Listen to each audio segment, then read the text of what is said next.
Greetings, ladies, gentlemen, and barbarians, and welcome to Let's Play Sid Meier's Civilization 3 Gold Edition. I am your host, Asher Kaperdon.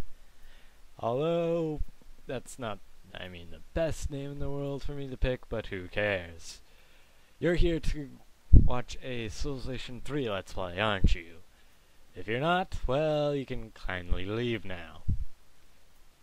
Thank you for enjoying that 10 seconds. Now, I'm a bit of an informative Let's Player, just to warn you, so may not be the most interesting, but might as well start with explaining how this game works.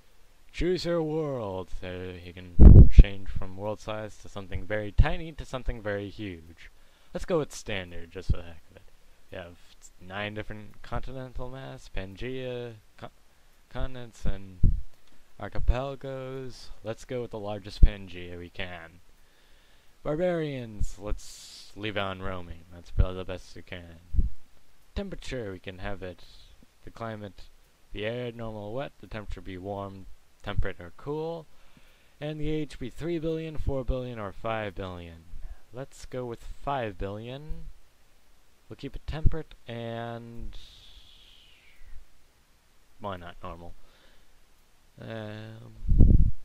Now on to the fun part, choosing your civilization. Basically, each civilization has a benefit. For example, Rome is very militaristic. They have advantages with military structures, and they're very commercial. Plus, they have advantages in trading structures like markets. Greece is very scientific and commercial. I shall be playing, although, as Germany. For the heck of it. Might as well customize the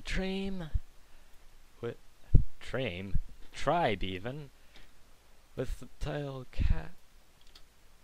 Kaperdon. Done. Formal, why not we just change the whole thing, why not? Elemental Clan, there's a fun little name. Elements. We shall be called the Ellens. Yes, viewers, you shall be called the Ellens. That is what I shall refer to you now. And Kaiser, why not?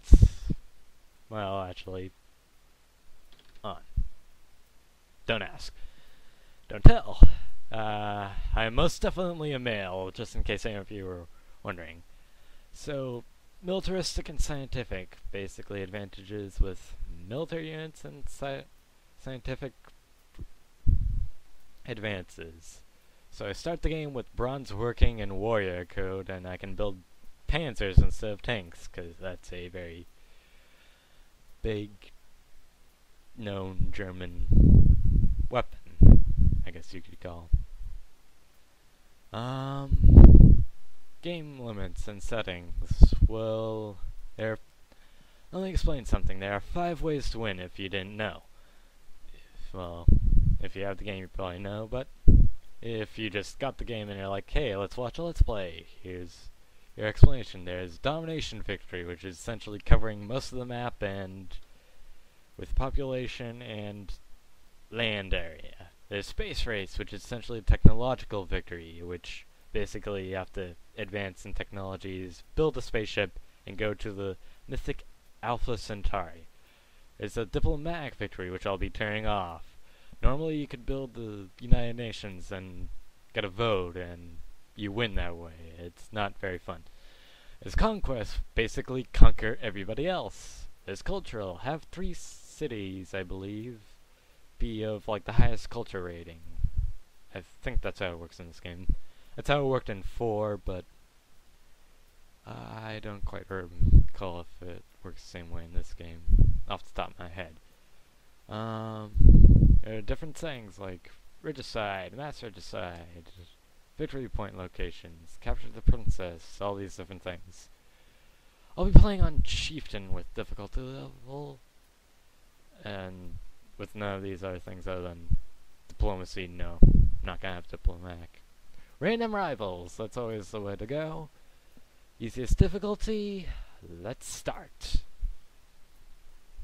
the game. Dawn of civilization. It is the year 4000 BC. Your ancestors were nomads. But over the generations, your people have learned the secrets of farming and road building and irrigation, and they are ready to settle down. Kaperdon.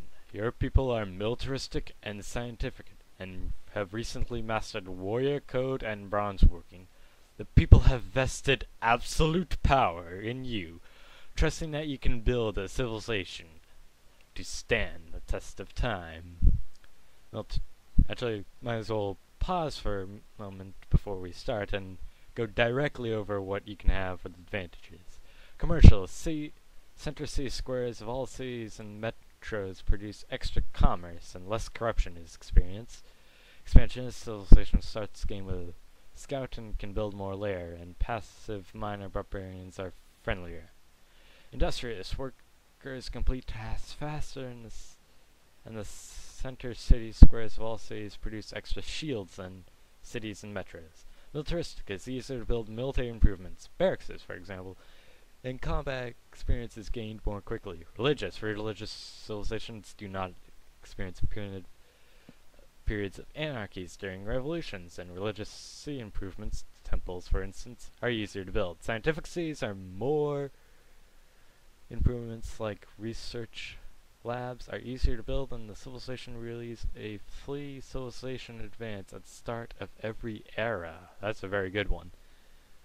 Well, let's play this game of civilization. Actually,